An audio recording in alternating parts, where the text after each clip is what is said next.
नमस्कार बंधुगण हिंदू धर्म अनुसार अनेक पर्वपर्वाणी रही। सबु पर्वपर्वाणी को समस्ते आनंदर सहित पालन करती। प्रति वर्ष वैशाख मासरे सूर्यंकर मेष राशि रे गोचर करने को पणा संक्रांति बा मेष संक्रांति कहा जाए। पणा संक्रांति दिन सूर्य को अर्घ्य देवार परंपरा बहुत पूर्वरु रही। निज जीवन में सुख समृद्धि आनिबा पाई बहुत प्रकार उपाय करिथांती, किंतु संक्रांति दिन बा परे एही उपाय करिबा द्वारा जीवन में माँ लक्ष्मींकर कृपा दृष्टि सर्वदा रही थाए। धन सुख समृद्धि सह सफलतारे मध्य उन्नति करिवे।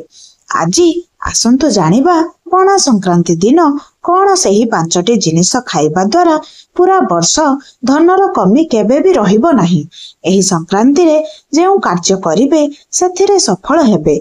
एही दिन सुना बा चांदी क्रय करिबा बहुत लाभ होइथाए। एही संक्रांति रे घर को झाड़ू व मयूर पुछ आनिबा बहुत शुभ होइथाए। पणा संक्रांति दिन माँ लक्ष्मी पाखरे राशि एवं गुड़र लड्डू निश्चय अर्पण करंतु। एही लड्डू को भोग करी सही प्रसाद को निजे खांतु और परिवार समस्त को दियंतु। एहा द्वारा कौनसी अर्थर समस्या देखा देबो नाही। व्यापार रे उन्नति हेबा सह धन मध्य प्राप्ति हेबो।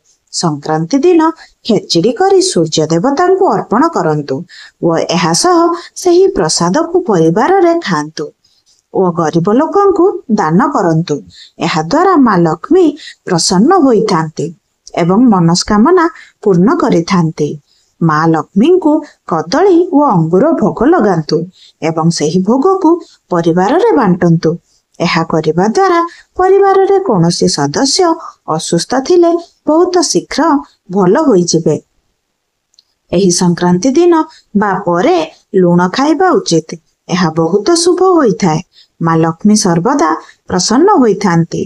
कोनोसी भी खाद्य रे मिसाई लूण खाइबा उचित। जीवन रे कोनोसी धनर अभाव रहिबो नाही। एही संक्रांति दिन कंदमूल खाइबा बहुत भल होइथाए।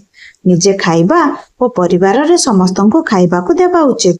एहा द्वारा धन प्राप्ति होइथाए। नारी माने एही संक्रांति रे केश धोइबा उचित नुहे एवं एही दिन रागिबा मध्य उचित नुहे। एही दिन गरीब लोकों को दान करिबा बहुत शुभ होइथाए।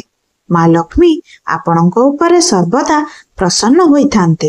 बंधुगण जदि एही वीडियोटी भल लागिला तेबे गोटे लाइक करिबा सहित एहाकु निज सांग मानक सहित शेयर करि दियंतु।